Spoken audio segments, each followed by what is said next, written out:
Olá, tudo bem? Como vai você? Espero que você esteja bem, sempre bem. Nós vamos continuar no nosso encontro de hoje, meu querido aluno, minha querida aluna, né? A dar uma olhada nesse ponto do nosso livro aí, que diz respeito a esse processo de urbanização. Então, basicamente, o que a gente vem trazendo nessa discussão, nas aulas de semanas anteriores aí, é uma coisa assim: cidades surgiram no Brasil, né? Por razões muito específicas. O processo de industrialização do século XX, ele fez com que essas cidades elas fossem crescendo de uma forma muito rápida, uma velocidade muito grande. Surgiu o fenômeno da metropolização, acompanhando essa velocidade exagerada, e hoje aí estão as cidades brasileiras, né?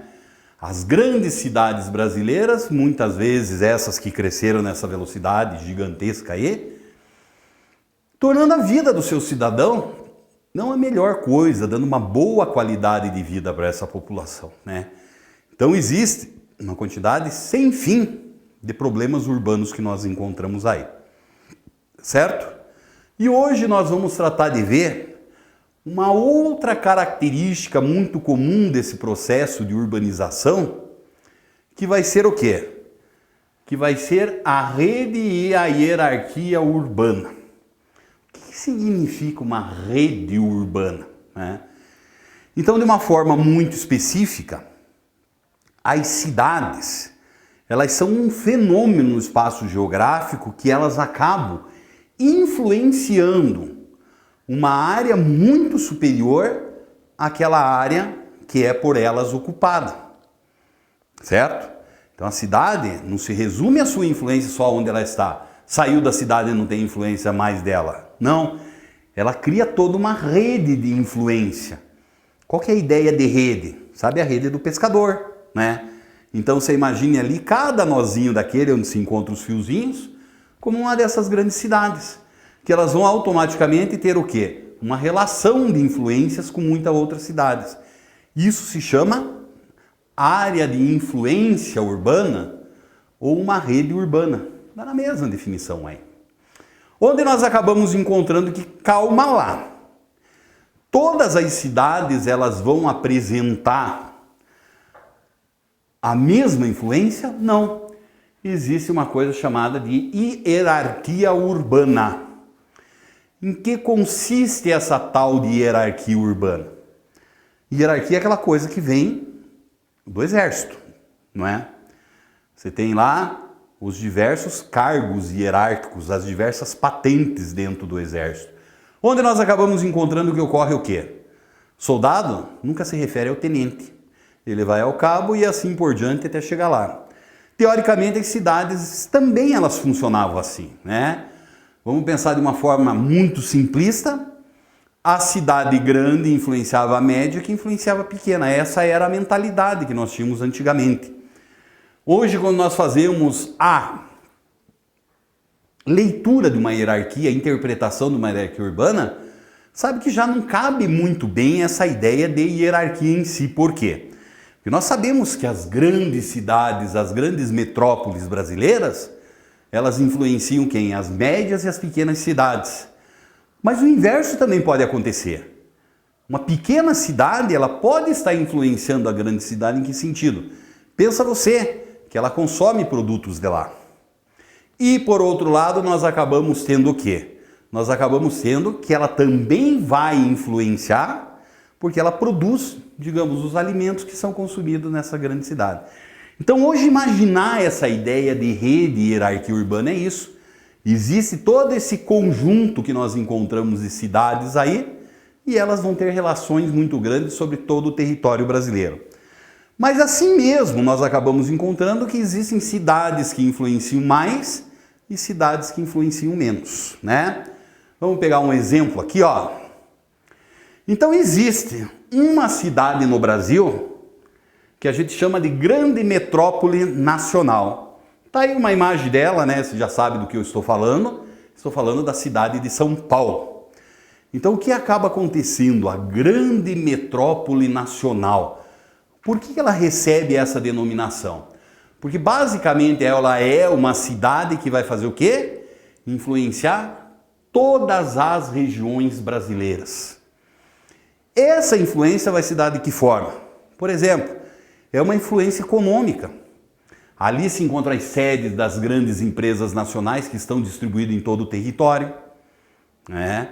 Ali é onde nós encontramos, por exemplo, a produção da cultura. É só você pensar. A maior parte das grandes redes de TV no Brasil, os jornais e as revistas, vão ter sua origem em São Paulo. Então essa é uma influência que vai muito além da área econômica, da cultura, da política, é muito grande. Daí abaixo, nós temos metrópoles, que são metrópoles nacionais. Rio de Janeiro, Brasília, Salvador, Curitiba e assim por diante. Essas metrópoles nacionais também elas acabam fazendo o quê? Tendo a sua influência em todas as regiões brasileiras. Mas só que diferentemente do que acontece com a grande metrópole nacional, essas outras metrópoles nacionais, elas muitas vezes elas têm uma influência geral no país inteiro. Mas é uma influência muito mais local. Até você encontra lá uma quantidade grande de capital, grandes empresas, mas já a cultura, por exemplo, ela não bate desse mesmo jeito. E logo abaixo dessas grandes metrópoles nacionais, nós encontramos a figura de apenas metrópoles, ou até mesmo nós temos aí metrópoles mais regionais. Então que as características e a influência disso vai se dar num nível mais regional. Não ultrapassa essas grandes regiões. A gente viu lá, por exemplo, naquele mapa anterior, a presença lá em Manaus de uma metrópole, lá no Amazonas da metrópole Manaus. Nós podemos dizer que existe uma influência dessa metrópole em toda a região norte, mas ela não vai influenciar de forma quase que direta, em diversos aspectos, a região sul do Brasil, até mesmo por causa da distância, certo? Logo abaixo disso, nós vamos encontrar um outro conjunto, que são chamadas aí de capital regional, né?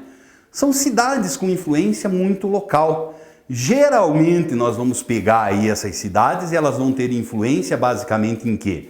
Basicamente dentro do seu estado. É a capital do estado e aquele estado gira ao redor disso, né? Dessa influência regional aí. E muitas vezes existem cidades de médio porte que nós encontramos nas regiões mais interioranas do nosso país, que elas vão ter o quê? Uma influência muito regional. Então lá tem a capital e uma cidade no interior que é de médio porte. Ali vão existir uma série de municípios ao redor dela, né? Então lá nesse município, por exemplo, você tem um comércio, mas você não tem um shopping. Você tem lojas de carro, mas você não tem uma concessionária.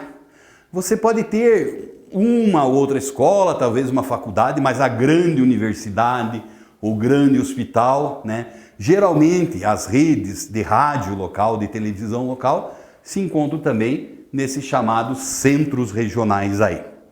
E daí o que nós encontramos lá? Finalmente, último ponto, centros locais. Esses centros locais, eles são muito em regiões mais afastadas, muito mais no interior.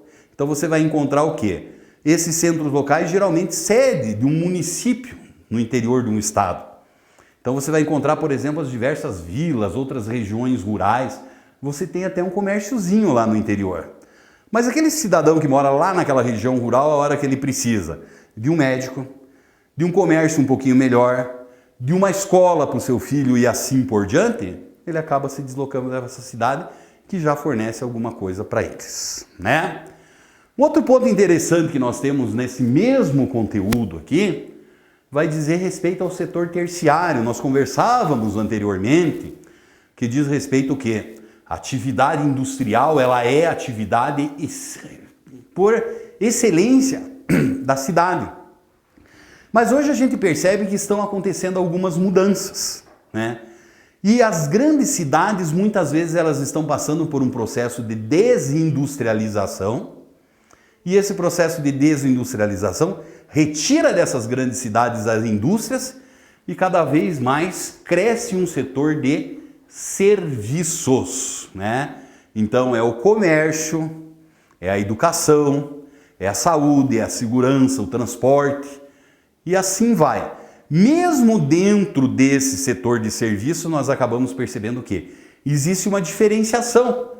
Você tem, por exemplo, um setor de terciário básico, que seria o quê? Formado pelaquela mão de obra de baixa qualificação. O trabalhador diarista, talvez algum trabalhador no comércio.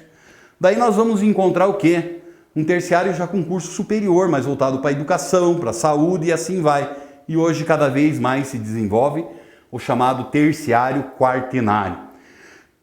De uma mão de obra extremamente qualificada, que seria o quê? O professor universitário, o sujeito que vai lá e trabalha no instituto de pesquisa e coisas parecidas. Ah? Olha lá, ó, nossa atividadezinha para você. Você vai ver lá na página 240 um texto, né? E daí você vai procurar dentro desse texto a definição de balança comercial, déficit e superávit também. O que acontece isso?